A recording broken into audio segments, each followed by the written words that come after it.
Okay, we're going to record this class today. Yay. Forgot to start with another class. You go! I saw you walking around this morning at the 6:20. I was waiting in here for you. You don't come to class and then without taking the test. So give me, what's your plan? Tomorrow! When you are absent from class, you need to make it up. How many days were you absent?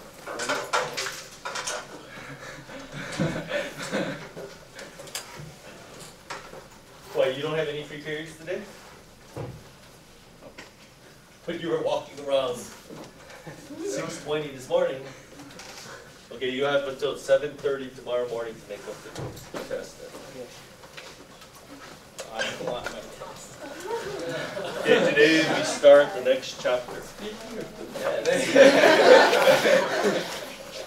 Yeah, we're not going to go very long. Especially today, especially when the average is 65. Did you curve it?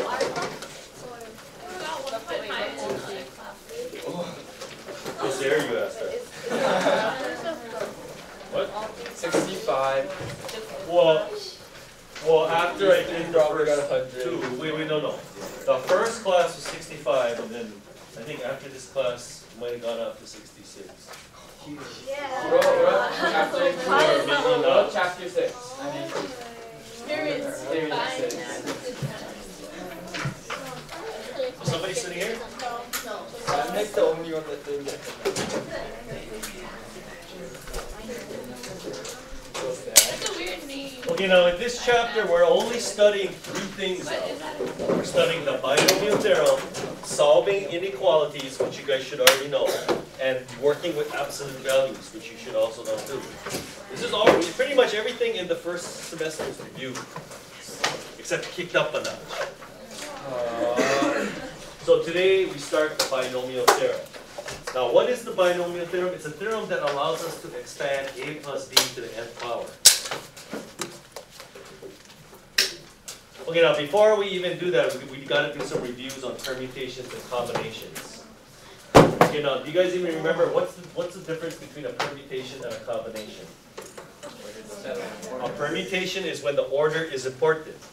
By definition, a permutation is an arrangement of objects. Like, how many ways can you arrange 5 people in a row of 5 seats? Oh. That would be a permutation, right?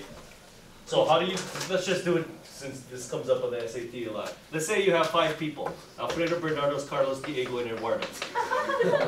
How many ways can you arrange them in a row of 5 seats? Well, that would be a permutation, so then you can use the multiplication principle. Oh. So you make the 5 seats and you go, well, how many choices do I have for 5.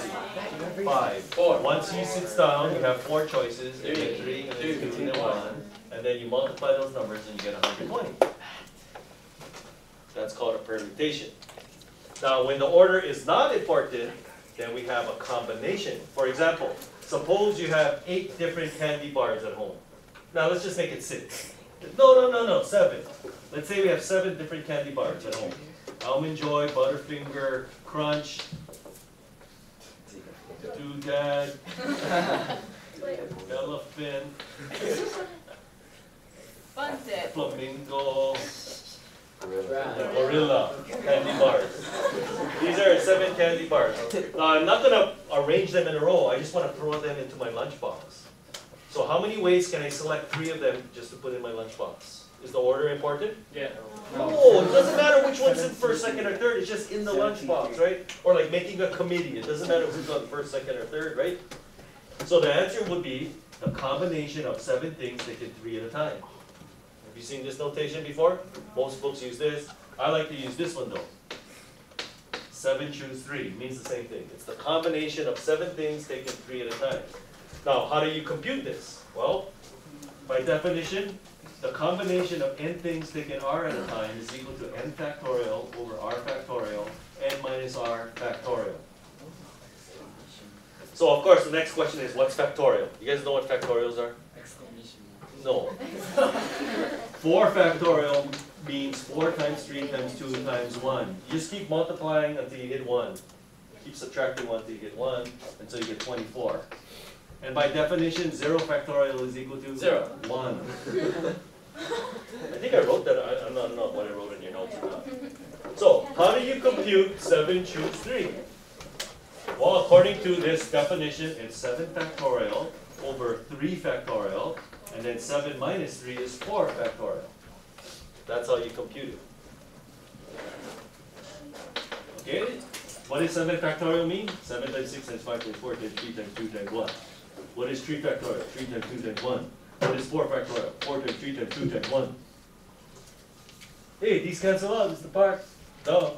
And then the 3 and the 2 cancel 6. So all you have left is 35.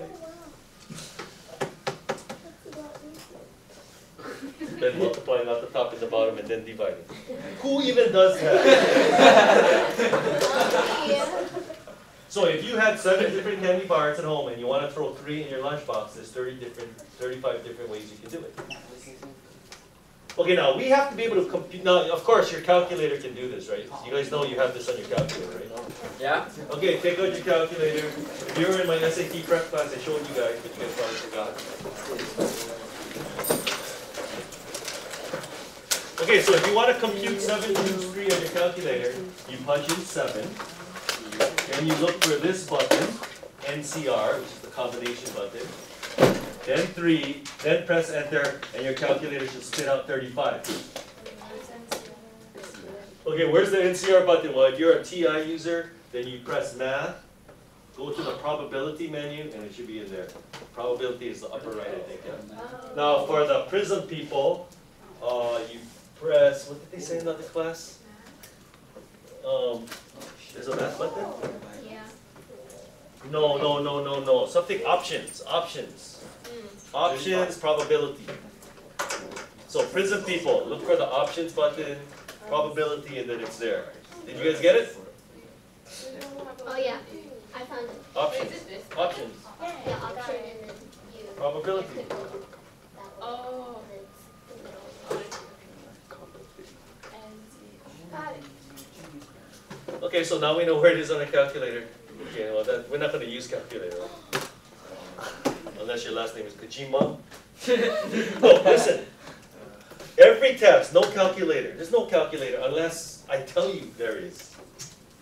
Quiz, usually you're going to use calculator on 1 or 2 problems. Okay, but test, the only time you're ever going to use it probably is when we do the law of sines and law of cosines tests. Remember that? Where you have to solve parts of the triangle and things like that. Oh, like sine? That's what I just said. Law of cosines. That's late in the second quarter though, like right before Christmas vacation. Okay, so since you're not allowed a calculator, you have to be able to compute these things quickly. So I'm going to show you a shortcut. Do you notice that when you compute 7 choose 3 like this, starting from here, everything cancels out? So the shortcut is, if you want to compute 7 choose 3, you take this bottom number and you write it factorial in the bottom, 3, 2, 1. And since you have 3 numbers on the bottom, you just make sure you have 3 numbers on the top, starting with this. That's the shortcut because everything else cancels out. So for example, if you want to compute 9 choose 4, this is what you do. You look at the bottom number, you go 4, 3, 2, 1 on the bottom. And then on the top, 9, 8, 7, 6. If you have 4 numbers on the bottom, you put 4 numbers on the top. Everything else is going to cancel out, that's why. And then now, just let the canceling begin. 4 times 2 is 8. 3 goes into 6 2 times. So all you have is 63 times 2, which is 126. Boom! Easy, yeah? Okay, you guys think you're good now? You think you're good? Yeah. 10 choose 7 then. How do you do that? No, yeah, you can. But if you have 7 numbers on the bottom and 7 numbers on the top, that's a lot of things to worry about. Watch this. 10 choose 7 is the same thing as 10 choose 3. Why? Why is 10 choose 7? Because it cancels out. Well, just look at this. Why is 7 choose 3 the same thing as 7 choose 4? Why is it when the 2 bottom numbers add up to the top number, they're the same? Cancel out. Okay, here, someone go, I don't know. Look, 10 choose 7, if you're using the definition, isn't this equal to 10 factorial over 7 factorial, and then 10 minus 7 is 3, right? If you compute this, that's 10 factorial over 3 factorial, 10 minus 3 is 7. Can you see why they're equal? Duh, that's why. That's dumb. Now, why is it better to have a smaller number in the bottom? Because then you get less things to write.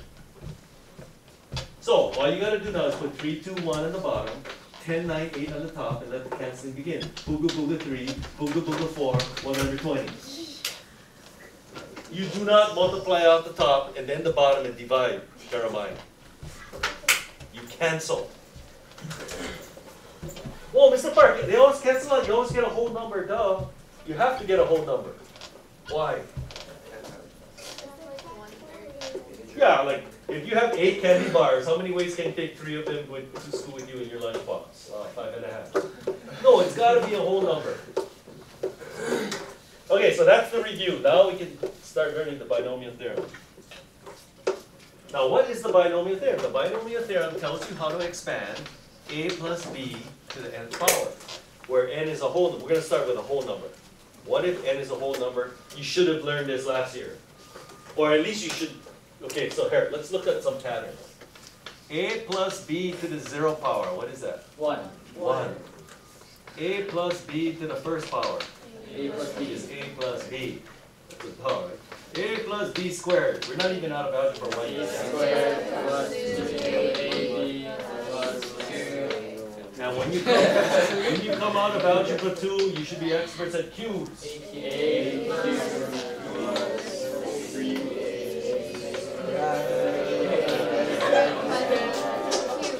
You guys are just mumbling. And then so forth. A plus b to the 4, what? 6. A 4. No, the middle one's 6, right? A to the 4. 4 Plus 4. 8 plus 6. 8 squared plus 4 plus b squared. Where are these numbers coming from, Mr. Park? Well, duh. Pascal's triangle. Well, how come you guys know? Because we already talked about it in this class. Yeah. How come that period 3 they said, what's Pascal's You didn't get the lecture, that's why. No, they did. Okay, Pascal's triangle is a triangle where you have ones on the outside, and to get the numbers inside, you just add the 2 above it. So 1 plus 1 is 2. And then 1 plus 2 is 3, 2 plus 1 is 3. Put ones on the outside, 1 plus 3 is 4, 3 plus 3 is 6, 3 plus 1 is 4. Put the ones on the outside, and you get blah, blah, blah, blah, blah, ja, ja, ja, ja, ja. And you can continue this triangle forever, right? These numbers tell you the coefficients when you expand a plus b to the nth power. You guys know that now, right? So a plus b to the 5th, you guys could do it, right? So if you want a plus b to the 5th, you simply go to the 5th row. This is the 5th row now, which means that this is the 0th row. And the reason why we start with the 0th row, because it corresponds to a plus b to the 0.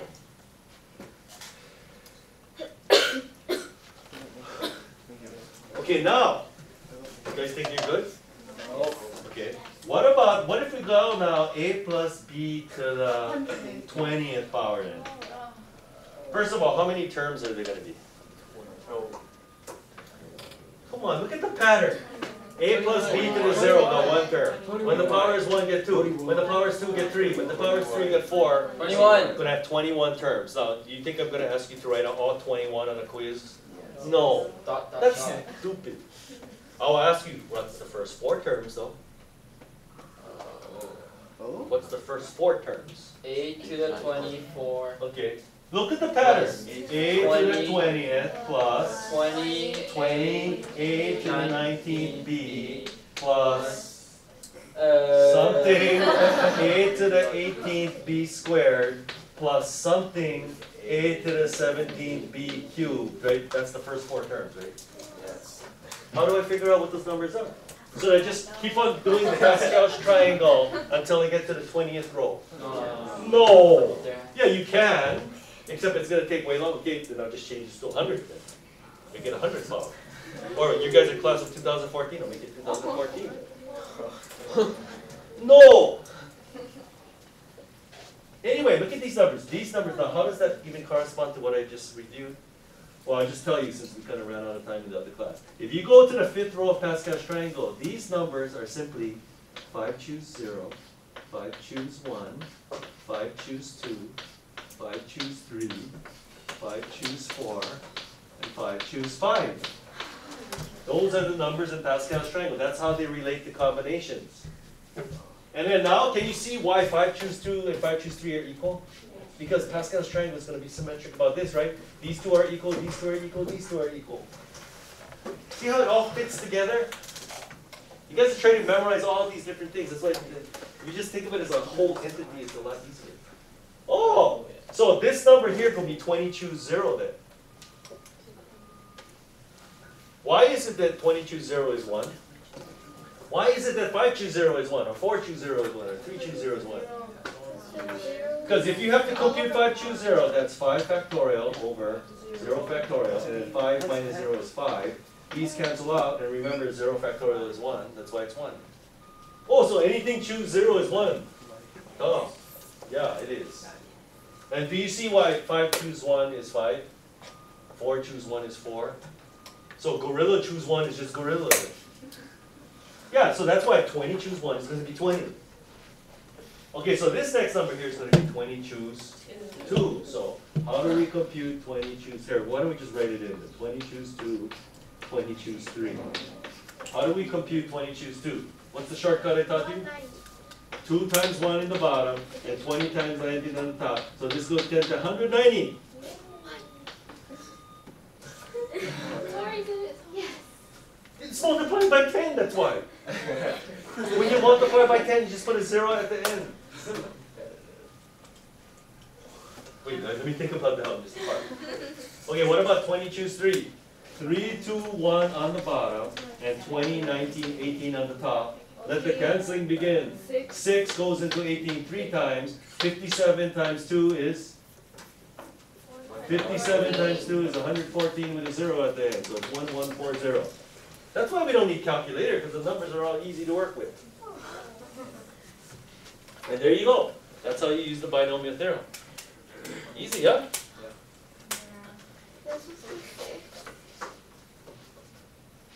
What? 6 goes into 18 3 times. I don't care how you compute it, you just gotta compute it. What? Oh. This is 20 choose 2, this is 20 choose 3. People, we should have learned this is something better. Okay, here we go. So what are the kinds of problems you can see tonight, Mr. Park? Well, what about a plus b to the, let's make a different power. How about to the 17th power? How many terms will there be? 17. There will be 18 terms, okay? I'm not going to make you do all 18, but I'll ask you, what is the 10th term? What is the 10th term? So write them all out and then box the 10th one. No! Look, there's a pattern here, people. Here, let's write this in. 20 choose 0. 20 choose 1. So that's 1 and 20. Okay, look. Here's the first term. Let's see if you see a pattern. This is the first term. This is the second term. This is the third term. This is the fourth term. So if, okay, very good. 17 choose 9. You see that? A to the something, B to the... Also, if I ask you to put an n term, you just put n minus 1 there. Duh. Okay, yeah. Okay, now do you notice that... No, there's no b here. That's because that's b. Do you notice that this number here is the same as the power of b? 1, 1, 2, 2, 3, 3. So this bottom number is going to be the same as the power of b.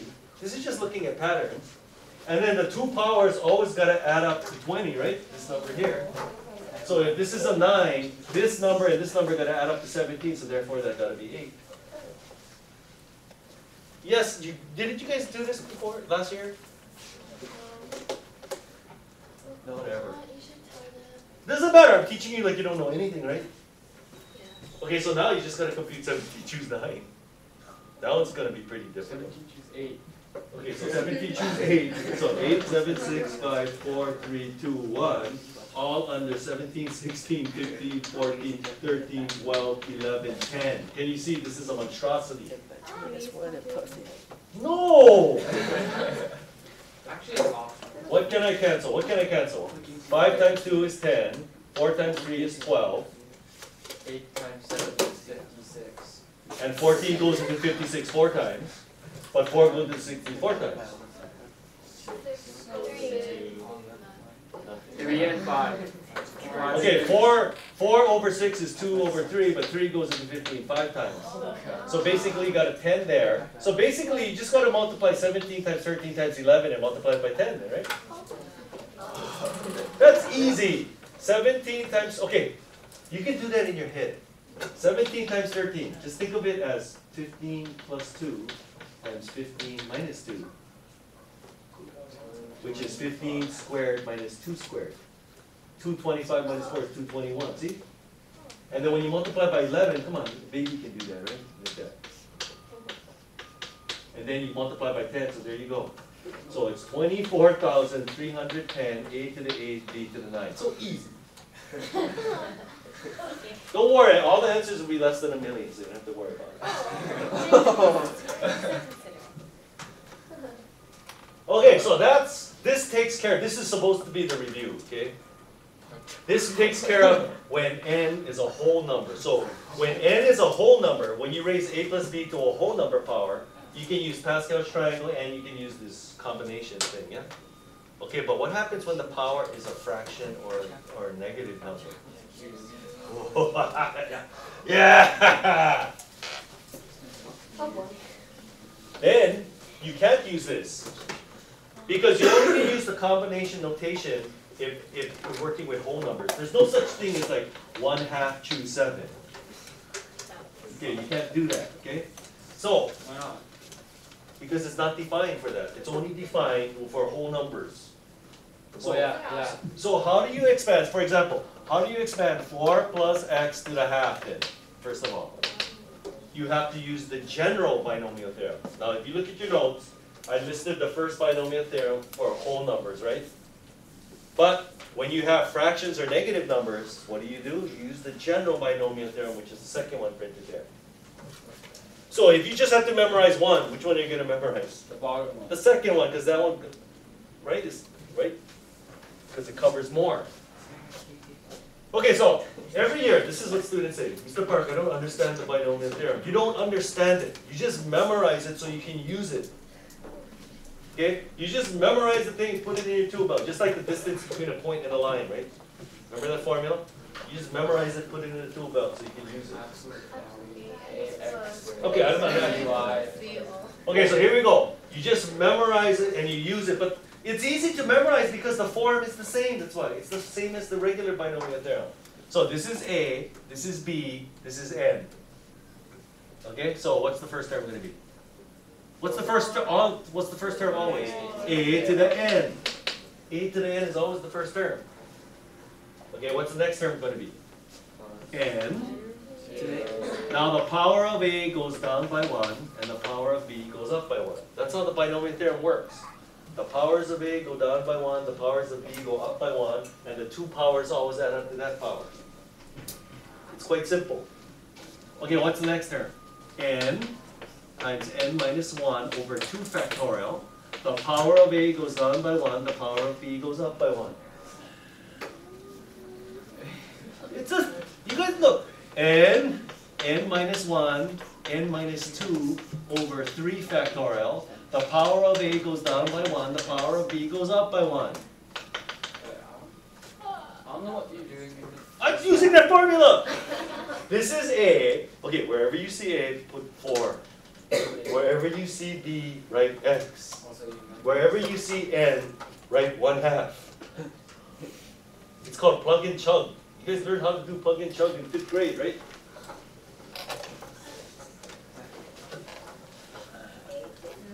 Can you see it's just like the original binomial theorem? Yes or no?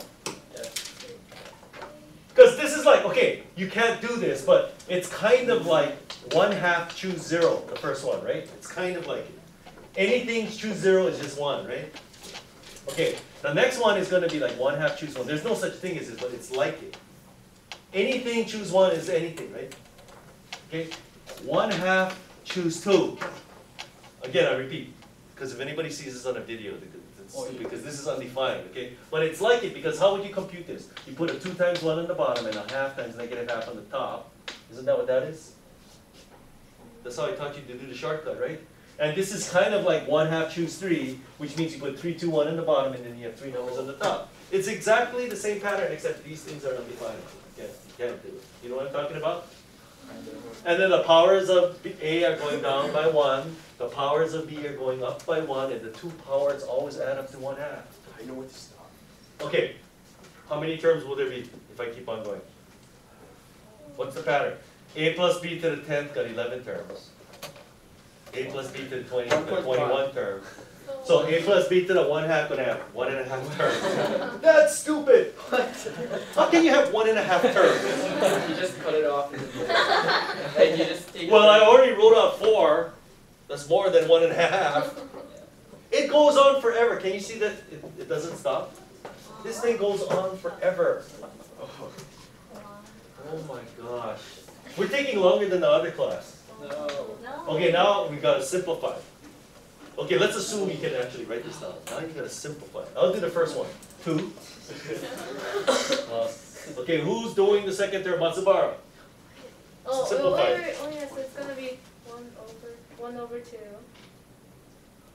No. Okay, I'll give you a hint. It's gonna be something X. Yeah, 1 over 4 x. I already have the X. Okay, who's doing the next one? Kojima, redeem yourself after yesterday's debacle. It's going to be something X squared. What is the something?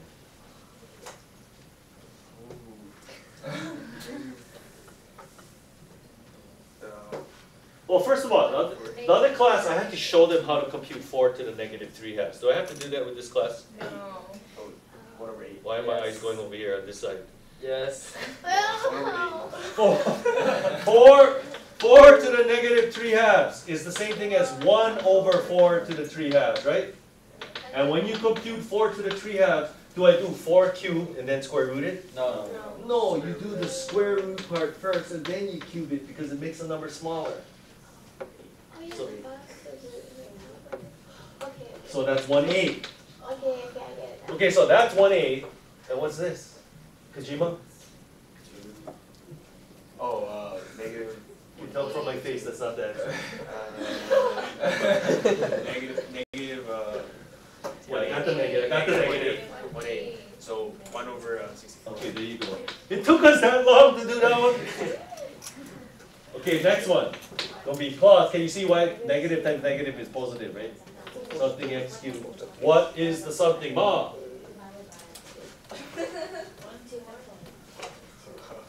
Okay, let me just ask you this. What's 4 to the -5/2? What's that? No, if you name Ma. No, just 1 over. Okay, 1 over 32. And then what's this stuff here? Okay, 3 factorial is 3 times 2 times 1. That 3 cancels that 3. So you have 1/8 divided by 2. Oh, your voice changed. Okay, so what's 1/16 times 132? 1 over. Oh, this is 2 to the 4 times 2 to the 5th. That's 2 to the 9. 512. See? I told you guys to remember 2 to the 10th is 1024. Did I or did I not tell you that? You should know your powers of 2 because if you know 2 to the 10th is 1024, then 2 to the 9th gotta be 512, right? Yeah. No, but I don't know that, Mr. Park. Okay, then just be a barbarian and do it. Okay, this goes on forever, but on tonight's homework, I'm only going to ask you to write the first 3 or 4 terms because they go on forever.